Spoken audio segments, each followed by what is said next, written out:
Assalamualaikum warahmatullahi wabarakatuh. Saya nak buat satu gaming PC yang berharga RM2,000 Malaysia yang saya percaya spesifikasi dia adalah the best untuk satu gaming PC bajet tahun 2023. Dengan apa yang saya pilih ni, prosesor, grafik card, casing dan sebagainya, saya percaya kita boleh main GTA 5, Apex Legends high setting dengan sangat-sangat lancar. Untuk projek kali ni kan, saya bahagikan dia kepada dua video. Video pertama yang anda sedang tonton ni adalah video proses pemasangan dia, which is kalau anda tonton video ni satu persatu, anda akan tahu cara pasang PC gaming anda sendiri. Saya letak semua komponen yang saya guna dalam ruangan description box below. Anda beli, anda pasang komponen tu sendiri sambil tonton video ni. Part yang kedua ataupun video yang seterusnya, saya akan kongsikan dengan anda result gaming yang saya dapat dengan PC yang saya set up. Tanpa berlengah lagi, anda bersama saya Ashraf Jeffrey dalam channel YouTube Mona Lisa. Kalau anda belum tekan butang subscribe, pastikan anda tekan butang subscribe dan juga batu loceng yang ada dekat tepi dia. Jom!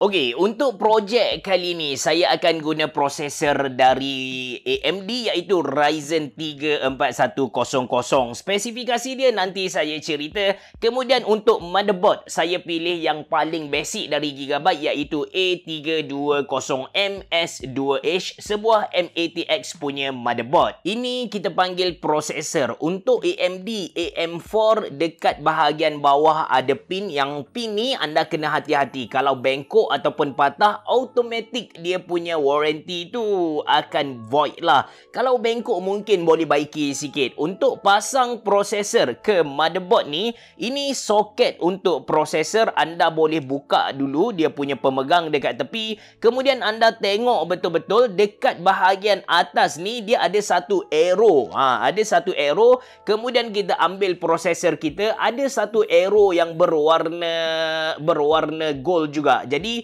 kita lagakan kedua-dua arrow ni, tekan sikit-sikit, nampak macam okey dah, nampak macam rapat tu, barulah kita tutup. Settle untuk pasang prosesor.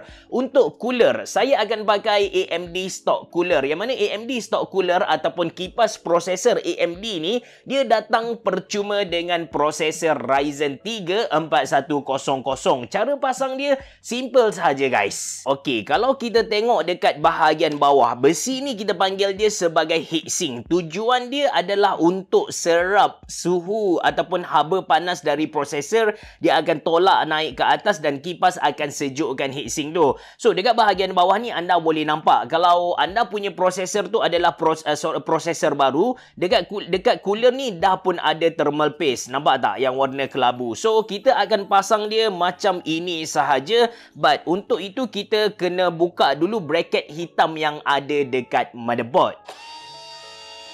So, just letak macam ni. Okey, kemudian kita screw. Screw pun kita kena screw secara silang supaya daya yang dikenakan oleh CPU cooler ni ke kita punya motherboard adalah rata. Dengan cara tu, kita dapat elakkan kita punya motherboard dari patah lah. Okey, untuk ini saya akan pakai manual punya screwdriver.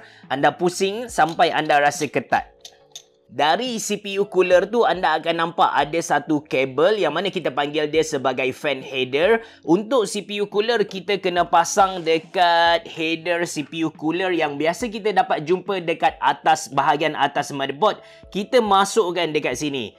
Just sumbat sahaja. Simple sahaja guys. Seterusnya, kita akan pasang NVMe SSD M.2 dekat motherboard. So, anda boleh nampak biasanya dia punya slot tu ada dekat bahagian bawah prosesor. Cara pasang dia simple sahaja. Kita just masukkan, kita just lagakan kaki kita punya SSD ni, yang kecil yang besar kita lagakan dengan slot yang ada dekat motherboard. Masukkan, kemudian screw.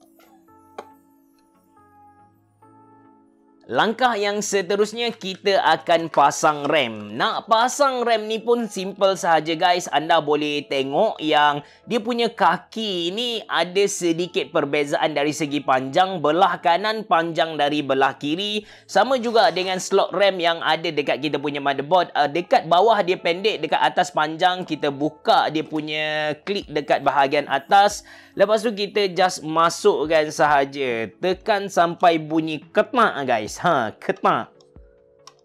Seterusnya, kita akan pasang kita punya motherboard ni ke kita punya casing. Sebelum kita pasang motherboard cooler tadi ke casing, biasanya saya akan pasang power supply dulu untuk memudahkan proses kabel management. Nak susun-susun kabel, pasang power supply dulu, kemudian pasang motherboard, lepas tu pasang dia punya graphic card. Alright, so power supply ni kalau anda perhatikan dekat dia punya kabel tu biasanya dia akan ada side yang paling kanan ataupun yang paling kiri. Ingat, yang paling dekat dengan dia punya sisi adalah mesti letak dia paling luar punya. So dia akan jadi macam ni guys.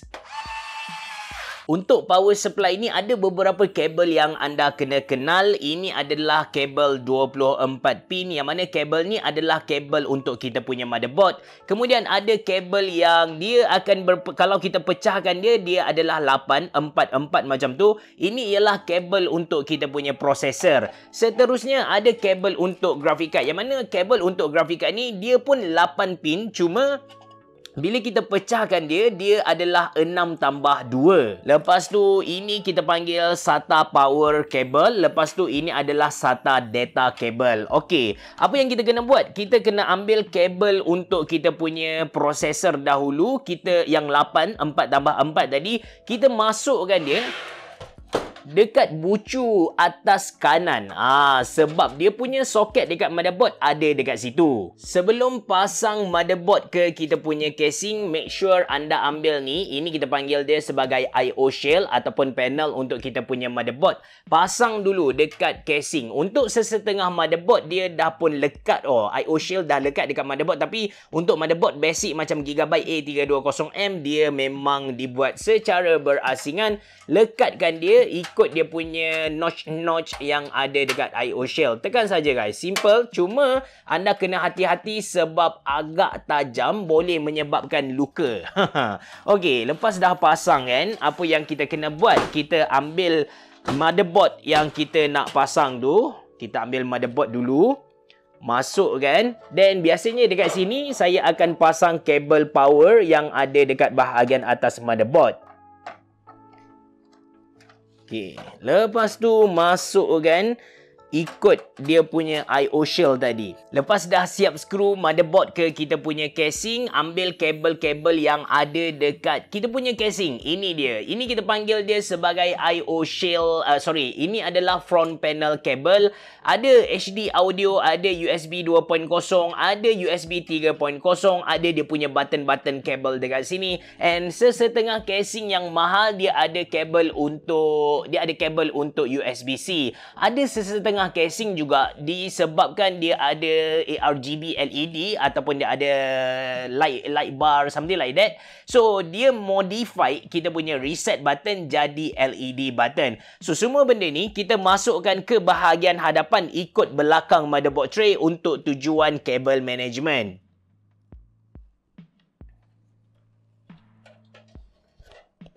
Okey, pasang kabel 24 pin power supply dulu. Masukkan. Dan kita ambil kabel USB-C, USB 3.0 dekat sini. Masukkan ke bahagian bawah dia.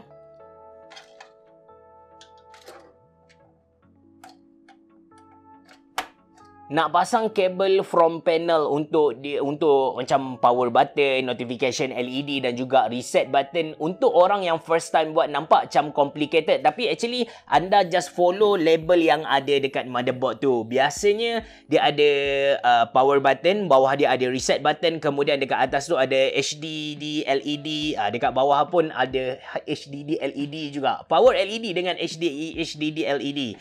Okay, so kita just pasang ikut label yang ada dekat motherboard. Simple guys, percayalah, simple sahaja. Okey, dah siap pasang kabel. Seterusnya kita akan pasang graphic card. Untuk pasang graphic card ni, anda tengok dekat bawah SSD yang kita pasang tadi, ada satu PCIe slot. Just chip in masuk dekat sini macam kita pasang RAM.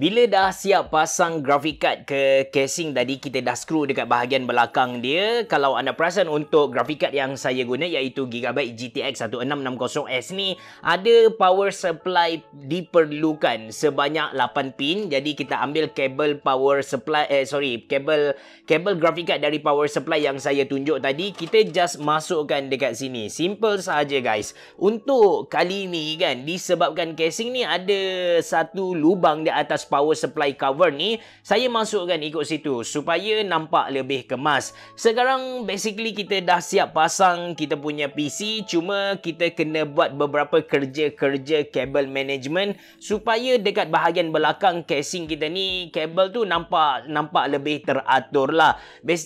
Dia ada dua mazhab. Ada sesetengah orang kata tak perlu nak buat kabel management pun dekat belakang disebabkan kita akan tutup, nanti orang tak nampak pun. Tapi ada sesetengah orang dia sangat particular, jadi dia akan susun kabel. Saya orang yang tengah-tengah, saya akan cuba susun, tapi kalau tak dapat saya tak berapa kisah. Jadi kita tengok apa yang saya boleh buat dekat belakang casing ni.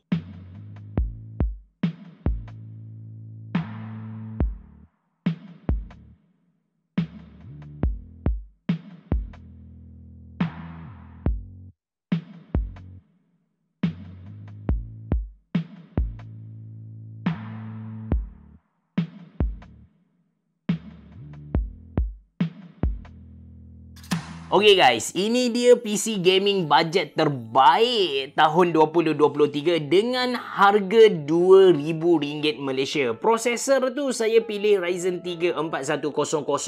Basically prosesor ni tak adalah yang kita kata powerful gila, tapi dengan 4 core 8 thread, dia punya base clock 3.8 GHz, saya percaya dia dapat deliver performance yang bagus untuk gaming. RAM saya pakai Kingston Fury Beast 8GB. Lepas tu storage saya pakai yang jarang orang dengar iaitu HIK Vision 320GB. Dia NVMe SATA. Speed dia mungkin boleh cecah 500 ataupun 600MB per second. Nanti saya test and saya tunjuk kepada anda performance dia macam mana. Lepas tu untuk graphic card, saya pilih Gigabyte GTX 1660 Super, yang mana harga dia anda boleh dapat bawah dari RM1,000 Malaysia. Ada banyak lagi pilihan untuk graphic card GTX 1660 Super. Nanti saya letak list dalam ruangan description box below. Seterusnya untuk dia punya power supply, saya pakai yang lekeh-lekeh sahaja. Tapi so far dalam saya punya record untuk Super Power 650W ni tak pernah masuk warranty lagi. Walaupun dia bukanlah kita kata true 650W, tapi masih lagi relevant, masih lagi reliable untuk GTX 1660 Super. Last sekali untuk casing, saya pakai Invasion M102 M-ATX case yang mana dah datang dengan 4 biji ARGB fan. Cuma disebabkan motherboard yang saya pakai Gigabyte A320M2 adalah yang paling basic, jadi saya tak boleh nak control efek ARGB guna motherboard. Oleh sebab itu, saya ambil reset button dari casing ni, saya masukkan ke dalam dia punya hub. Dengan cara tu saya dapat control LED dia menggunakan reset button yang ada dekat casing. Nampak bijak kan? But ini adalah sebuah M-ATX case, bagi saya quite nice. Dari segi airflow dia pun cantik, dari segi aesthetically pun